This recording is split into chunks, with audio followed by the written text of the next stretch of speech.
Le paradoxe de notre époque est que nous avons plus de connaissances, mais moins de patience et de tolérance. Des autoroutes plus larges, mais des points de vue plus étroits. On dépense plus, mais on a moins. On achète plus, mais apprécie moins. Nous avons de plus grandes maisons, mais des plus petites familles. Plus de commodités, mais moins de temps. On a plus de diplômes, mais moins de sens. Plus d'éducation, mais moins de jugement. Plus d'experts, mais plus de problèmes.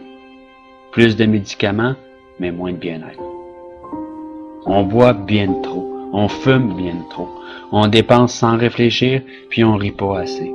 On conduit trop vite, on se fâche trop, on se couche trop tard, puis on se lève trop fatigué. On lit pas assez, on regarde trop de TV, puis on ne médite pas assez. Nous avons multiplié nos possessions, mais perdu nos valeurs. On parle trop, aime trop rarement, puis haït trop souvent.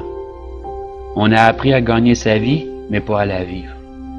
Nous avons ajouté des années à la vie, mais pas de vie aux années.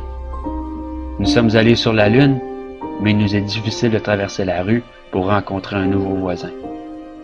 Nous avons conquis le cosmos extérieur, mais pas notre chaos intérieur. On fait des choses plus grandes, mais pas meilleures. Nous avons plus d'hygiène, mais nous avons pollué même notre âme. Nous avons conquis l'atome, mais pas nos préjugés. On écrit plus, mais apprend moins. Nous planifions plus, mais accomplissons moins. On a appris à se stresser, mais pas à patienter. Nous construisons des ordinateurs pour retenir plus d'informations, produire plus de copies que jamais auparavant, mais nous communiquons de moins en moins.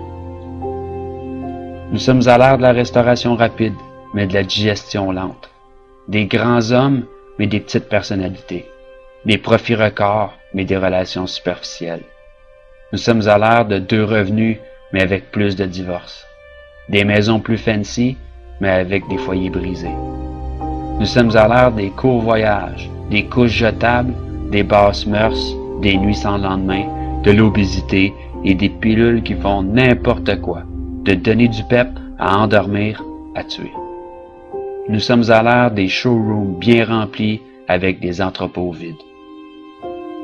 Rappelez-vous de dire « je t'aime » à votre partenaire et à vos bien-aimés.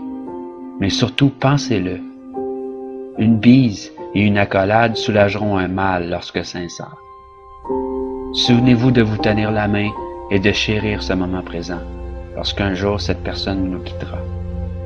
Prenez le temps d'aimer, de parler et de partager vos pensées précieuses. Et n'oubliez jamais que la vie ne se mesure pas au nombre de souffles que vous prenez, mais par les moments qui nous coupent le souffle.